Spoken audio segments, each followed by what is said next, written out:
नमस्कार दोस्तों, आपका स्वागत है हमारे चैनल ज्ञान गंगा विद किरण में।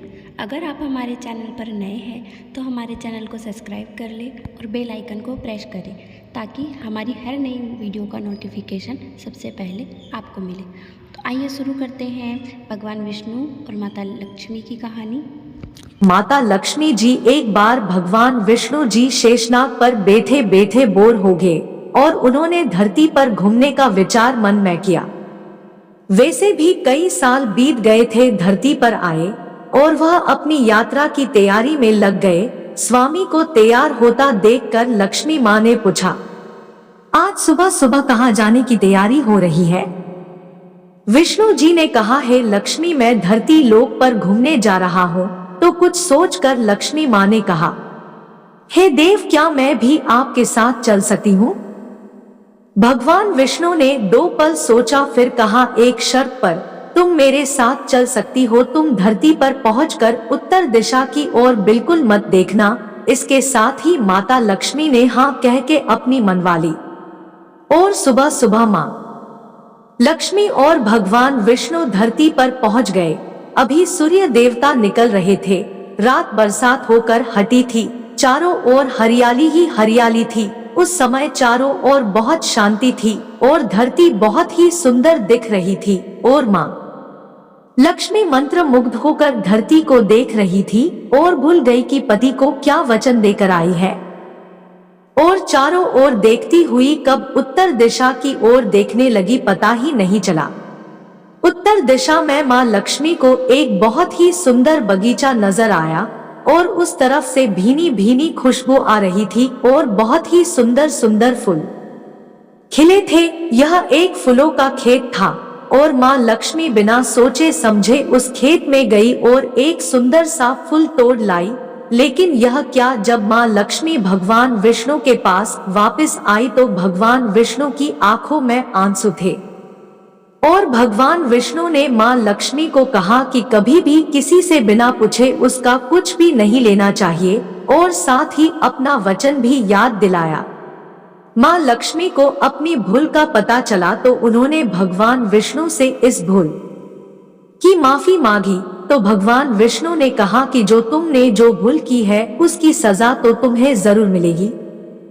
जिस माली के खेत से तुम नए बिना पूछे फूल तोड़ा है, यह एक प्रकार की चोरी है। इसलिए अब तुम 3 साल तक माली के घर नौकर बनकर रहा। उसके बाद मैं तुम्हें बैकुंठ में वापस बुलाऊंगा। माँ लक्ष्मी ने चुपचाप सर झुकाकर हाँ कर दी। आजकल की लक्ष्मी थोड़ी थी और माँ लक्ष्मी एक गरीब औरत का रूप धारण करके उस खेत के मालिक के घर गई।